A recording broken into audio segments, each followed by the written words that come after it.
There are more great side characters like this posh mutant thing, this sock puppet geezer, the rhino salesman from the first game, Darla Gratch returns as this news anchor, and this nerd character that I admittedly didn't discover until like my 4th playthrough. I bet we'll never see him again. There's also this cool new minor character called Slim Cognito, who I'll talk about in a second. And of course, the leader of Thugs for Less, who is actually a really funny character. Granted, he's the only Thugs for Less member to be given any character, but it's made up for by the other side characters. And Chainblade! Chainblade! Clank is pretty much the same, and because the heroes aren't constantly bickering throughout this game like in the last one, he doesn't say all that much. He's not quiet, but Ratchet does most of the talking in this game. He's also less dense than in the first game. Ratchet, on the other hand, is a completely different character from the first game. The creators didn't want him to be as grouchy as he was in the first game, so they made him more of like the typical hero. To fit the new character design, they gave Ratchet a new voice actor. That's right, in this game, Ratchet is voiced by none other than James Arnold Taylor, one of my most favourite voice actors of all time, and you may recognise him as the voice of Spider-Man or Obi-Wan Kenobi from the Clone Wars cartoons. Oh yeah, and I forgot to mention it last time, but Clank is voiced by the same guy who did the original Megatron and Transformers. Anyway, I don't think there was any bad blood between the original Ratchet, Mikey Kelly, and the new Ratchet, James Arnold Taylor, because the two appeared together as Leonardo and Michelangelo in the awesome CGI Teenage Mutant Ninja Turtles movie. Let that soak in for a second. Old Ratchet and new Ratchet appeared as two of the Ninja Turtles in one of the best Teenage Mutant Ninja Turtle movies of all time. That is ultimate fan service for someone like me, because as a kid, I was a bit of a fan of Ninja Turtles. Yep, just a small fan. Anyway, Ratchet and Clank 2's gameplay improved on the original exponentially. Pretty much everything was improved. Ratchet's general control was made a lot faster, from jumping and general movement to wrench swings. You're now far less likely to get hit between wrench strikes, which happened surprisingly a lot in the first game. As well as smoother controls, you can now finally have the ability to strafe side to side, which makes gunplay better and way easier. These are all great changes that started the trend on how the rest of the games would play out. One thing that's still pretty mediocre is Clank's gameplay segments. While they have been improved with slightly better controls, better level design, and more gadgebots to control, they're still not that good, and nowhere is this more evident than in the giant Clank segments. While the Clank segments have got like fun puzzle solving in that, these giant Clank segments are just a chore. He's a lot faster and he has a high jump, but that's about it. He only has 2 sections in the entire game, the first being when you fight the Thugs for Less leader, where there's a constant barrage of annoying helicopters chipping away at your health, and the boss lets you take about 3 hits on him and then runs away. And of course he's way faster than you, so you'll find yourself running after him for minutes on end, you know, endlessly taking out helicopters for health to stay alive, doing tiny little chunks of damage on him until you finally defeat him. But that is nothing compared to how bad the other giant Clank segment is. There's this giant UFO you can choose to battle. This has all the same problems as the last battle, only this time the UFO is a lot tougher. It spawns lots of enemies that have more health and do more damage to you. And worst of all, when you get its health down low enough, it starts constantly spawning enemies, then quickly flying away. And you can only do damage to it when it's spawning enemies. And when it does that, it has this giant field of electricity that will destroy your health bar if you go anywhere near it.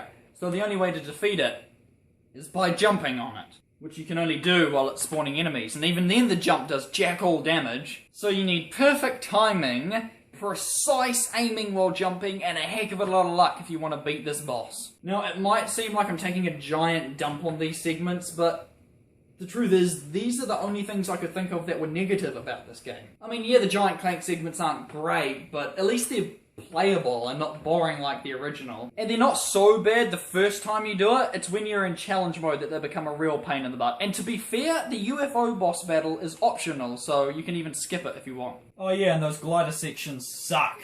Speaking of challenge mode, yes, in this game, once you beat the giant proto-pet, you can start the game again in challenge mode. Challenge mode is a bit harder, but it's where the true potential of the game comes in. Upon starting challenge mode, you gain access to ultra weapons. You see, throughout your first playthrough, you can actually level your weapons up by defeating enemies and turn it into a mega weapon. It's basically a better version of that current weapon, and when you enter challenge mode, you can buy the ability to upgrade your weapon into an ultra weapon, which is the same as the mega, just way stronger. You can't upgrade the Gadgetron weapons, which I guess makes sense because they're from another galaxy, but it would be cool if you could get the gold version of these weapons if you had them in the previous game. But the bomb glove still sucks, obviously. You can even extend your health bar quite a bit in this game by defeating enemies or finding these weird DNA helixes that are like nanotech, basically. And you can also buy the Clank Zapper, which is a pretty weird and ultimately pointless weapon. Finally, there's your bolt multiplier. This thing is awesome. By defeating multiple enemies in a row without getting hit, you can gain a multiplier, and this basically extends the amount of bolts you can get from crates and defeating enemies. So the more enemies you defeat in a row, the higher your bolt multiplier goes, up to 20, which essentially means you can be getting thousands of bolts by defeating a single enemy if you have like a ×20 activated. This adds a whole new level of skill to your game while you try and defeat as many enemies as possible without losing your multiplier. Basically, this game takes everything the first game did and steps it up a notch while adding more content. There are now platinum bolts to find, replacing gold bolts from the first game. I assume because all of the regular bolts are now golden. They added 2 massive levels with crystals to collect for bolts, including a desert in Canada. Hey look, Canadians! Nice weather today. Ah! There are better grind boot sections. You can get the charge boots, an awesome new addition to let you speed through the levels. A hypnomatic for controlling little robots. You can purchase armor to give Ratchet better protection against enemy attacks. More skill points that actually unlock cool cheats like a snowman skin for Ratchet. I always appreciated Ratchet in tux because the final set of armor covers Ratchet's face so you can't see him in cutscenes. This way you can see his face in cutscenes. You can trade in your platinum bolts for weapon modifications at any of Slim's vendors, or trade in raritanium for ship upgrades. You can get raritanium from the desert, Canada, and in space. Oh yeah, there's also space battles in this game. Did I say there's space battles in this game? There's space battles in this game. And hoverbike racing. And arena challenges. Each one of these game modes is fully fleshed out and brimming with content. The level design in this game is great as well, and I really Oh. Hi, Jack and Daxter. There are also a plethora of new weapons to choose from, including this awesome shield which quickly became a personal favourite of mine, these flying robots of death, a ray gun that turns enemies into sheep, and the even mightier Rhino 2. Much like the original Rhino, this one takes ages to save up for, but it is definitely worth it as it is the best gun in the game and makes absolute mincemeat out of the bosses. Suck it, Chainblade! There's also the Zodiac, which is nearly twice as expensive as the Rhino 2, and unleashes a massive blast of deadly lightning that does absolutely nothing and takes ages for you to use, leaving you wide open for attack. Ugh. But for all the awesome weapons you have at your disposal, there's always that one that just plain sucks. In this case, it's the hoverbomb gun. I think you're supposed to be able to control it by tilting the controller, but it just doesn't work and ends up floating away and not doing anything. Come back! Why aren't you killing any enemies? What are you doing? All hail the mini nuke! On top of all this, the game is actually quite funny, with quite a lot of slapstick. Finish him.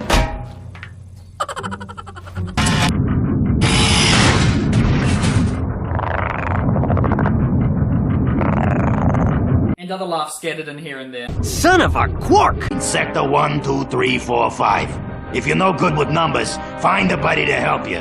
Hello, yes. Hey! Yes, I need to order 2 more containers of sulfuric acid.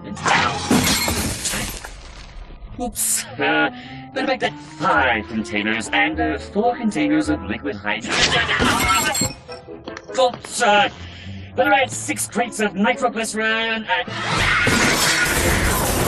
Look, just give me double there, boy.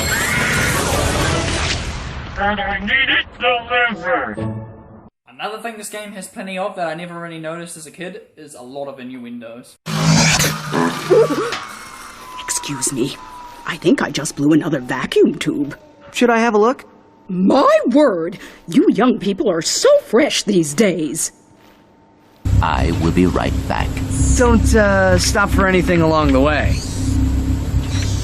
So, what do you like to do for fun?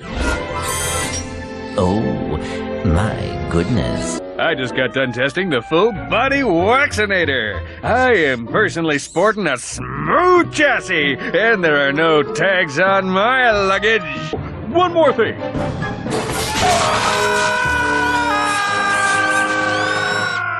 Though this was also apparent in the first game as well. Soldier, find a way to use that shaft to infiltrate the compound undetected.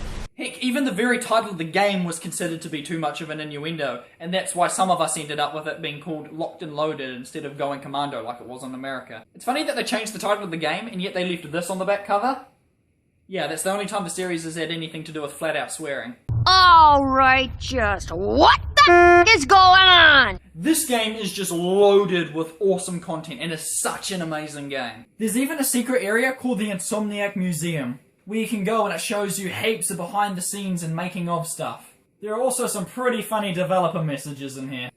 It's a shame you have to wait till 3 AM for the teleporter to activate so you can access it. Screw that, I'm glitching inside this place.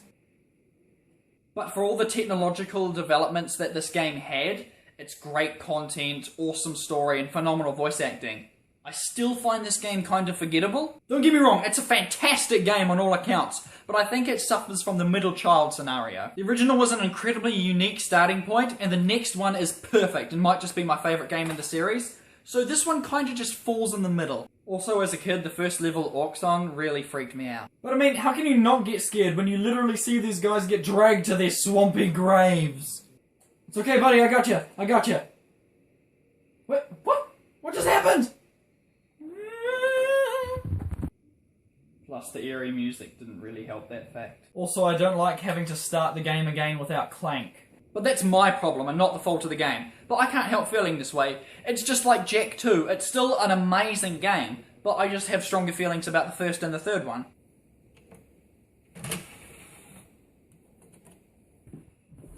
So in closing, this game takes everything from the original and improves and expands upon it, except for, of course, the music and the weapon sound effects. But as I said in my previous review, that's kind of unique to the first game. But anyway, play this game!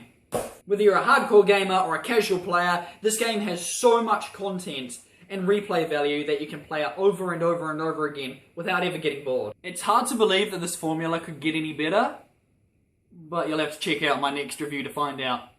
Spoiler alert, I freaking loved the third game! So my plan of making this review shorter than the other one didn't exactly go according to plan, but I wanted to say everything I had to say about this game, and I'm not going to apologise for it. The only thing I am sorry for is if you didn't enjoy these long reviews. But if you did enjoy, then thank you so much! Feel free to comment below what you think of the game and what you thought of my review. The next review will be quite a while away because I'm going away for Easter, so happy Easter all of you! Thank you very much for watching, and I'll catch you next time!